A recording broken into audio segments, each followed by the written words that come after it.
Hey guys, today we're going to be talking about storing and preparing the food that we've purchased, that we've made very wise choices about. And so we're trying to eliminate those chemicals and making it green, healthy, and chemical free for our kitchen. So we've already talked about how to purchase and what to look for and what to avoid and stuff like that. Well, this week we're going to be talking about preparing and storing. So first of all, I just wanted to give you some tips on storing. So today's tips are about storing your food, okay?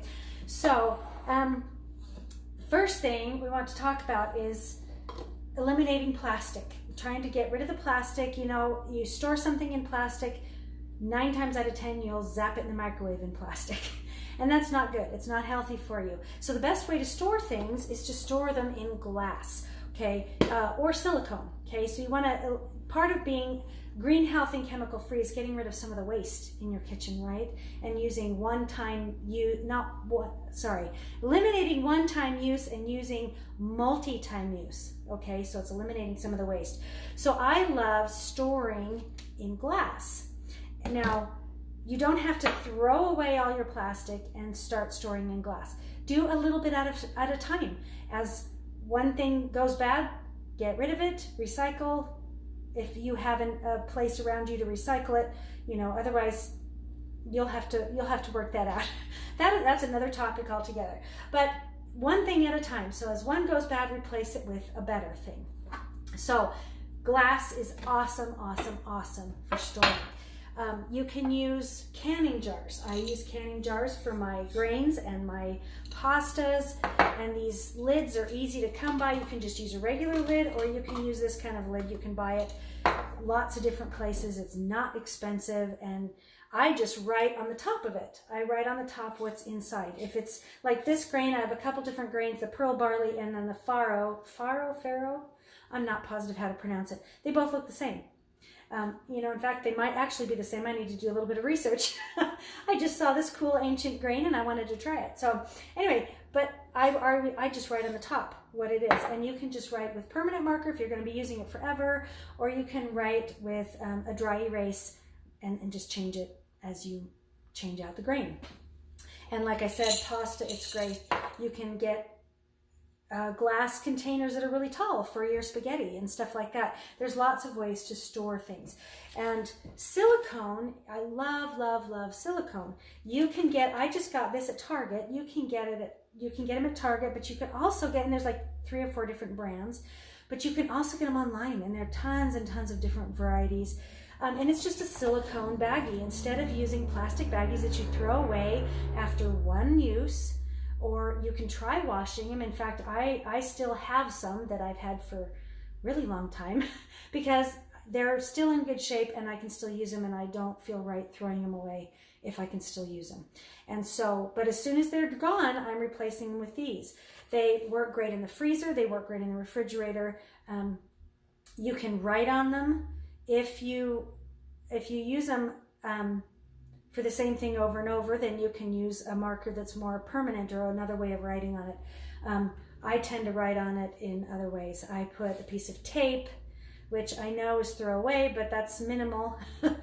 And then I can write on it in a permanent marker, and when I switch it out, I just rip off the tape and put a new piece on, or I put a new piece over the top or something. It's the best plan that I could come up with. If you have another idea, I would love to hear it. So that's great for storing. Another thing, we buy in bulk. We buy our chicken, our ground meat, stuff like that in bulk, and our cheese. And so the cheese I can divvy up. If I buy it in a block, I can grate it, divvy it up in pieces, and put it in a bag that's more feasible to fit in my inside freezer, because I do have an outside freezer. You almost have to if you're buying in bulk. And I put the bulk of it out there, and then I put what I need in here. And so I put it in more manageable pieces that'll fit better in our freezer inside.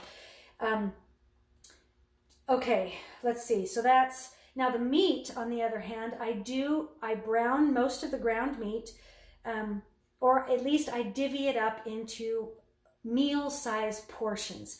And that's a great way to use the bulk, which is saving you money because you're buying in bulk, and you can get better quality meat without all the antibiotics and things like that, all the chemicals and hormones and things that they pump into them.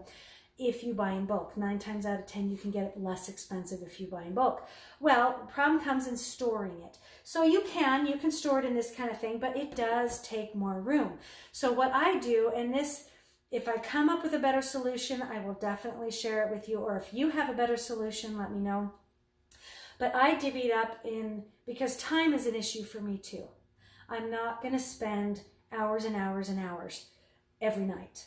Okay, so I buy everything once, I divvy it up, I spend some time right at the beginning, and then I can just grab it and make it the night of, and it's simple. So I divvy it up into meal-sized portions, and most of the time I brown it, then divvy it up, and you can put it in bags like this, and that's ideal. If you don't have enough of these bags, I used to use, I used to use aluminum foil, and that's great because it's better than plastic, you know, because we have actually a metal recycling plant right nearby, and so I know that it's being recycled right now.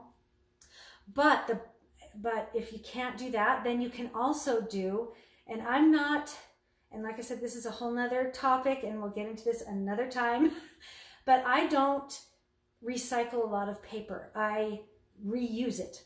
You know, I don't send it to a recycling plant because here we don't have any paper recycling. It has to be shipped off on pallets across the country to recycling plants. And so it's using that much non-renewable resources. It's causing problems in the air, all this kind of stuff to get it shipped to recycle in another state, which in the trade-off, it doesn't seem like a very good trade-off for me. So I just minimize my use and I reuse what I do have. Okay, so what I've started doing for my meat is I use butcher paper because that actually decomposes fairly quickly, so it's not causing problems in the landfills or anything like that. And then I can write on it, and so I put my meats in butcher paper, and we actually use half-pound amounts, because that's enough for us in one sitting, generally speaking. And if I want to make something with more, I just grab 2. So it just makes it a lot easier. I put it in half-pound chubs. I don't know why they call it that, but that's what they do. I put it in half pounds, and I use butcher paper because it biodegrades fairly quickly. It decomposes. Oh my goodness, my brain is not functioning today. So that's one thing that you can do. I'm trying to think. I think that's how I store most everything that I store in my kitchen. Sorry, phone. Anyway, so it's pretty simple. There's lots of different options. There's lots of different size jars. There's lots of different size glass dishes. They are better for storing. They're better for reheating. They can be used in the microwave, the freezer, the oven. You know, just don't ever use it straight from the freezer to the oven. You'll have a cracked dish and all of your food will be ruined. Just a heads up. Okay, if you have any questions about storing your foods when you purchase them, let me know. I will be talking on Wednesday about preparing in green, healthy, chemical-free ways. Different tools that you can use that will help you in preparing, that will eliminate the chemicals and or at least minimize the chemicals and make it way easier to prepare. All right. Once again, if you have any questions, let me know. Or if you have any thoughts or ideas on the ways that you store things, let me know. All right, guys. I think that's it. I mean, I don't totally eliminate plastic. I do use some plastic in things that I store long-term, like my wheat. I'll show you. My flour, things like that. I use plastic buckets like that. So, but anything that I will use in, you know, because they last a long time, make sure that you get high quality, because you don't want to be throwing something away right away. You want it to last years and years and years. So that's the only time I use plastic. I generally I'm trying to trade over slowly. I'm very cheap so I'm not going to throw things away, but I'm trying to trade over slowly from plastic to glass so that I'm only using glass, because that's the best way to store things that I use short term. All right, guys, if you have any questions, let me know. If you have any thoughts or ideas, I'd love to hear them. And I will see you on Wednesday, and we will talk about the tools that you can use to prepare your foods in a green, healthy, chemical way. Bye, guys.